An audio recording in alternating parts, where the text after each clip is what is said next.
Para o novo primeiro-ministro, Winston Churchill, as consequências da ameaça submarina são sérias. Churchill disse que a única coisa que tirava seu sono eram os U-boats. E dá para entender porque todos os navios chegavam no Reino Unido pelo Atlântico, fosse da Austrália ou da Índia. E sem esses suprimentos não dava para derrotar os nazistas. O país ser uma base para atacar os nazistas era vital. No pior momento do país, Churchill pede ajuda estrangeira para escoltar os navios mercantes. E o Canadá é o primeiro a ajudar, mas paga caro nas mãos das matilhas. Os canadenses eram leais e solidários aos britânicos. Eram nações muito próximas e o público canadense era muito a favor de ajudar na guerra. Então, os canadenses tiveram que incrementar a marinha rápido. A Marinha Canadense oferece alguns navios pequenos, chamados corvetes, mas eles são lentos e muitos são destruídos pelos alemães. O Canadá sofre grandes perdas. O Canadá perdeu cerca de 4.500 marinheiros, o que para uma nação pequena era muito. Eles se sacrificaram para ajudar o Reino Unido, de certa forma, a não se render na guerra. Nos Estados Unidos, o presidente Franklin Roosevelt tenta conseguir o apoio do público ao Reino Unido, mas é difícil. Ele tentou convencer o público dos Estados Unidos que era do interesse nacional que os comboios cruzassem o Atlântico Norte. Mas era como nadar contra a corrente, porque o público norte-americano era isolacionista. Churchill está tão preocupado com os navios mercantes que, em agosto de 1941, ele mesmo faz essa perigosa travessia para encontrar Roosevelt. Era uma guerra, era arriscado. O que teria acontecido se o navio de Churchill afundasse? Em uma reunião secreta na Baía de Placentia, as duas grandes figuras políticas se encontram pela primeira vez. Churchill precisava de ajuda. Ele tinha que dizer para Franklin Roosevelt: qualquer coisa que puder nos dar, qualquer ajuda, qualquer bem material, qualquer apoio, até um tapinha nas costas, vai nos ajudar a sobreviver. Ficou claro para Churchill que Roosevelt estava do seu lado. Mas Roosevelt, como um grande político, sabia que tinha que ter muita cautela. Os Estados Unidos dão 50 contra-torpedeiros da Primeira Guerra para o Reino Unido, em troca de 99 anos de uso de 8 bases navais britânicas. Além disso, ele mandou navios para acompanhar os comboios. Mas espere um pouco, se um navio de guerra acompanha um comboio, não é uma escolta? Mas Roosevelt, como um bom político, dizia: chamar um cavalo de vaca não o transforma em vaca. É companhia, não escolta. Não sabem a diferença entre vaca e cavalo? Em maio de 1941, o famoso comandante de submarino Julius Lamb está no comando do U-110, quando toma uma decisão precipitada que muda o curso da Segunda Guerra Mundial. Era Julius Lamb que tinha afundado o Athenia no primeiro dia da guerra. Ele foi atacado por vários contra-torpedeiros de uma vez e não conseguiu submergir a tempo. Lamb ordena que a tripulação abandone o danificado U-110, mas não consegue seguir o protocolo de abrir as válvulas dos tanques para o submarino submergir depois da evacuação. Quando o submarino não submergiu na hora, como era esperado por Lamb, ele nadou de volta, provavelmente para tentar destruir os materiais secretos dentro do submarino. O ato desesperado de coragem de Lamp é uma tentativa de proteger um segredo precioso. Mas em momentos de muita sorte dos aliados, Lamp não sobrevive e os britânicos capturam o submarino intacto. A bordo, descobrem algo que dará a eles uma vantagem. Uma máquina enigma. A inteligência britânica ficou eufórica. Bletchley Park tinha informações que eram cruciais. Eles puderam ver como a máquina funcionava, o que foi essencial para desviar os comboios dos locais onde os submarinos pareciam se reunir. Como os alemães acreditam que o U-110 afundou, eles não fazem ideia que a Enigma está nas mãos inimigas.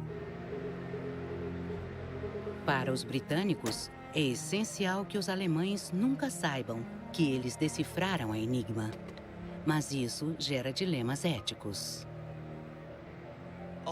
Mesmo sendo perigoso, eles deixaram alguns navios correrem risco para não alarmar os alemães que o código tinha sido decifrado. O que fazer? Salvar a curto prazo as vidas de um grupo pequeno e alguns navios? Ou sacrificá-los para um bem maior? Essa decisão foi tomada em várias ocasiões. E isso mostra a tragédia da guerra, os dilemas que se enfrenta em tempos de guerra. Em dezembro de 1941, o Japão ataca uma base militar dos Estados Unidos de surpresa, em Pearl Harbor. O público ficou furioso com o ataque japonês e disse: estávamos em paz. O ataque foi secreto, num domingo de manhã. Que canalhas! O público ficou tão bravo que queria punir os japoneses imediatamente. Agora Roosevelt tem o público ao seu lado. Ele oficialmente declara guerra contra o eixo. No Atlântico, isso faz navios dos Estados Unidos virarem alvos. E Dönitz manda vários U-boats para atacar o litoral leste dos Estados Unidos. Eles invadem os portos do país e afundam navios e petroleiros desprotegidos, causando destruição de Nova York até o Golfo do México. No segundo período de tempos felizes para os nazistas, os U-boats afundam 400 navios norte-americanos, tirando 5.000 vidas. Era chocante para o povo dos Estados Unidos que a guerra tivesse chegado até suas águas. Eles respondem com grandes projetos de navios. Roosevelt imediatamente ordena um aumento enorme na construção de navios. E em 1942, ele encomenda 8 milhões de toneladas em navios. Toda vez que um submarino afunda uma embarcação militar ou de carga, o navio é substituído. Mas nem todos os novos navios de guerra vão para o Atlântico, porque também há uma forte demanda de embarcações no Pacífico, onde a Marinha dos Estados Unidos está lutando contra o Japão ao mesmo tempo. Roosevelt tinha combinado que a Alemanha seria o inimigo número 1. Várias figuras influentes em Washington acreditavam que o Japão devia ser o inimigo principal. A Marinha, personificada pelo novo chefe de operações navais, Ernest King, disse: não podemos deixar o Japão controlar o Pacífico até derrotarmos a Alemanha. Precisamos de apoio agora. Como vários navios de guerra iam direto para o Pacífico, em 1942 havia menos escoltas no Atlântico do que antes dos Estados Unidos entrarem na guerra. Quando parece que nada pode piorar para os aliados, Dönitz suspeita, com razão, que o inimigo tenha decifrado as mensagens entre submarinos. Dönitz começou a desconfiar. Ele não achava que era possível decodificar o enigma. Ele achava que tinha algum traidor, e não que os analistas de Bletchley Park tinham feito aquele trabalho. Danness insiste que um quarto disco seja inserido na Enigma, multiplicando as configurações em 26 vezes. Isso dificultou tudo em Bletchley, porque eles já tinham decodificado. Achavam que estava tudo bem e, de repente, a decodificação não funcionava mais. Os aliados percebem que, para ter chance de vitória no Atlântico, eles têm que ser mais agressivos com os submarinos.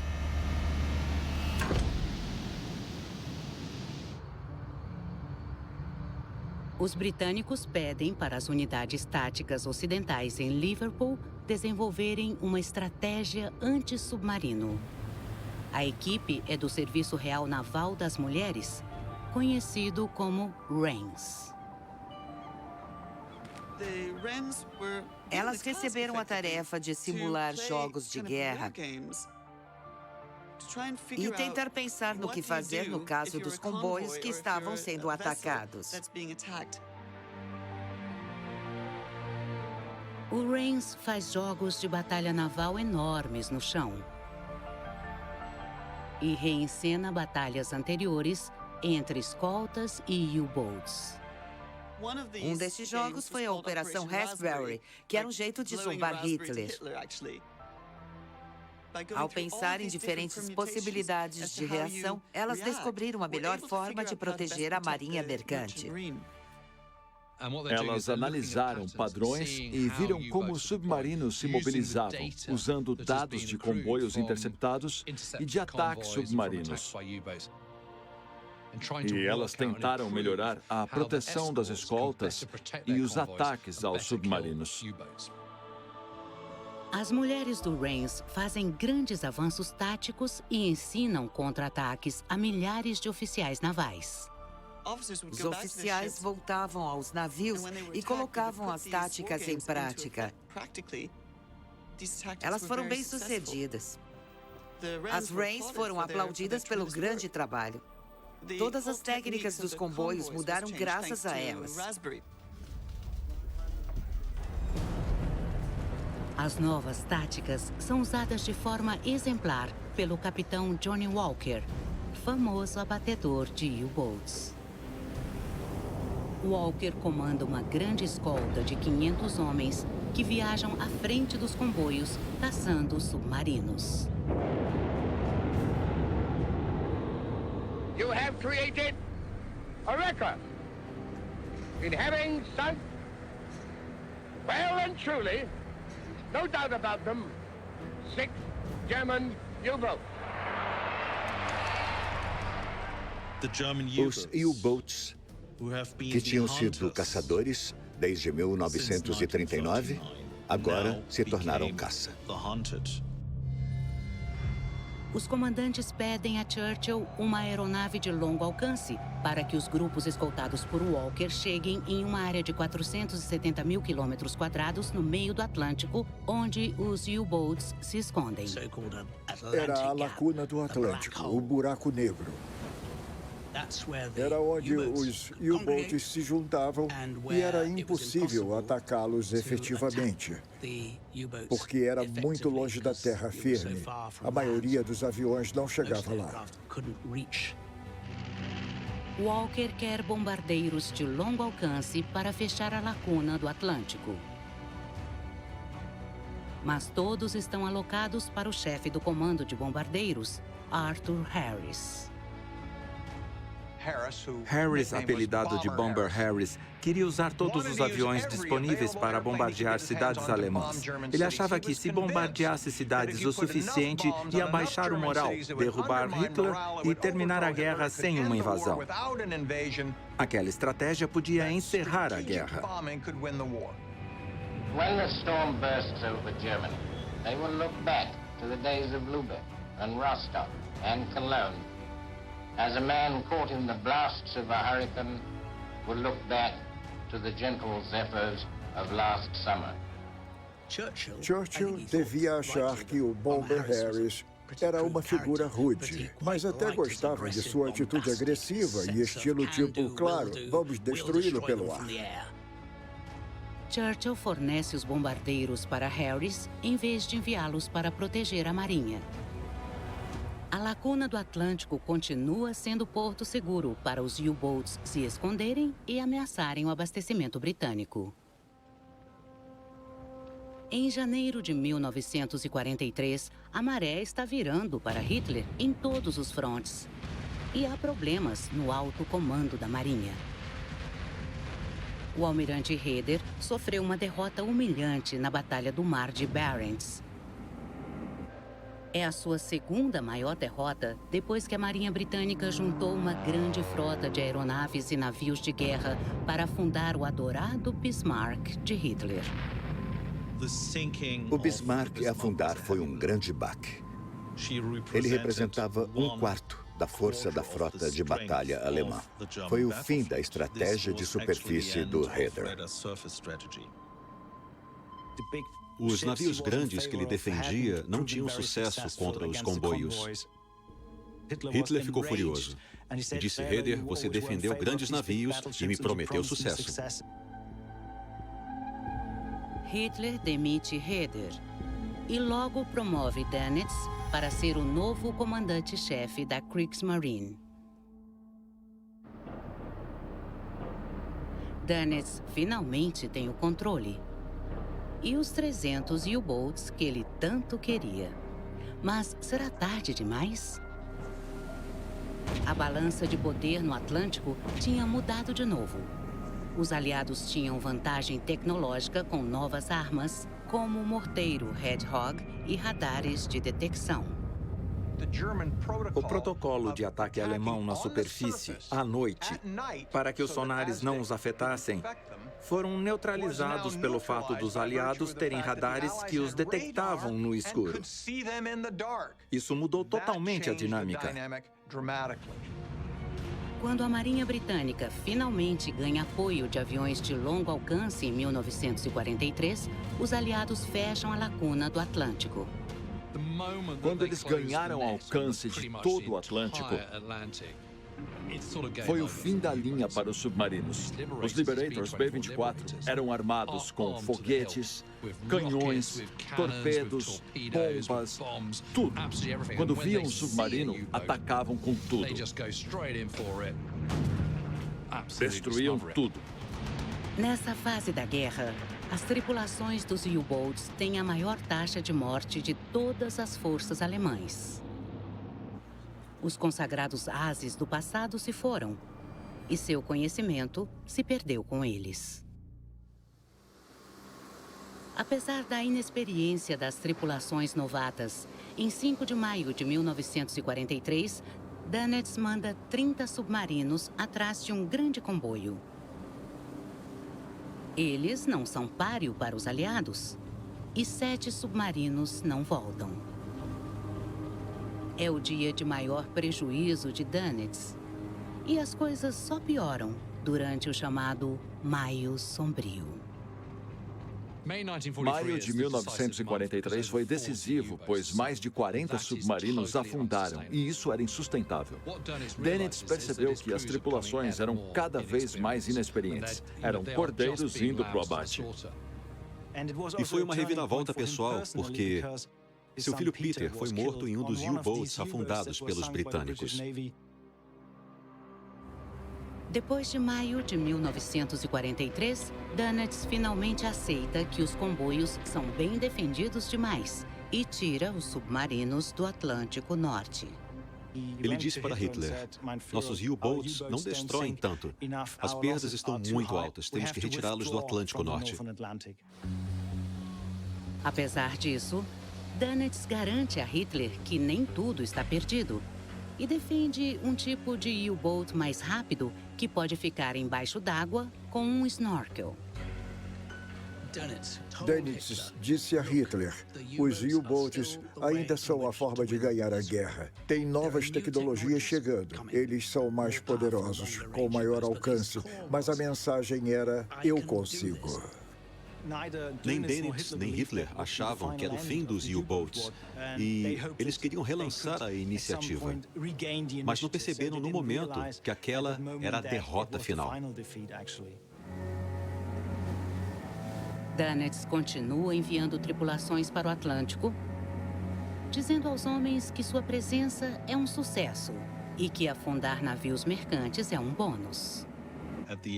No final da guerra, a maior parte dos submarinos com tripulações inexperientes afundaram na primeira missão. Foi um desperdício de vidas. A tragédia da Batalha do Atlântico foi que, mesmo após maio de 1943, quando os dois lados reconheceram que submarinos não cortariam o abastecimento britânico, aquilo continuou porque não havia alternativa.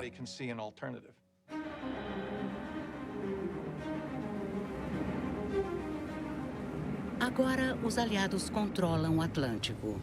Eles finalmente têm a plataforma necessária para a invasão anfíbia do litoral francês. O canal entre os Estados Unidos e o Reino Unido estava seguro, então os aliados podiam entrar em solo europeu, o dia D. Ao desembarcar na Normandia, no dia 6 de junho de 1944, as tropas pegam os alemães de surpresa e todos os submarinos ainda no porto. Dönitz deu a ordem: ataquem, vai compensar. Mesmo que perca uma embarcação, afundar o navio vai nos ajudar a ganhar a guerra. 35 U-boats são enviados para contra-atacar a ofensiva, mas apenas 5 retornam. Eles não tiveram impacto nenhum no dia D, que não podia ter acontecido sem a vitória na Batalha do Atlântico. O compromisso de Dönitz frente à derrota pode ser o motivo que leva Hitler a elegê-lo seu sucessor antes de cometer suicídio no ano seguinte.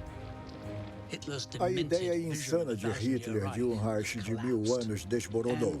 E ele só tinha um nazista leal e apaixonado pela causa ao seu lado, o almirante Dönitz. Era seu último homem de confiança. E ele tinha esperança que Dönitz lutasse até o fim. Mas até Dönitz percebe o que vem pela frente. Quando Berlim é tomada, ele pede que seus homens se rendam. Ele viu que a guerra estava perdida, que a Alemanha estava derrotada. E a única opção era acabar com a guerra o mais rápido possível. Acabar com o sofrimento do povo alemão e das outras nações.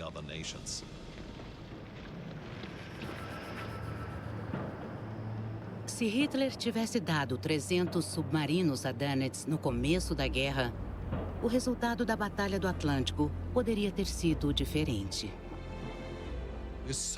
Muitos bens necessários para o Reino Unido e os Estados Unidos passavam pelo Atlântico. Recursos, homens, maquinário, tanques, aeronaves, munição, combustível. Não teria dia D, nem norte da África, nem Sicília, nem Itália. A Batalha do Atlântico foi a mais importante de toda a Segunda Guerra Mundial. A vitória dos aliados no Atlântico foi pré-requisito para o dia D. E derrotar os nazistas nunca teria acontecido sem isso. Foi fundamental para os aliados assegurarem a paz, liberdade, democracia para a Europa Ocidental. Sem ganhar a Batalha do Atlântico, isso não teria sido possível.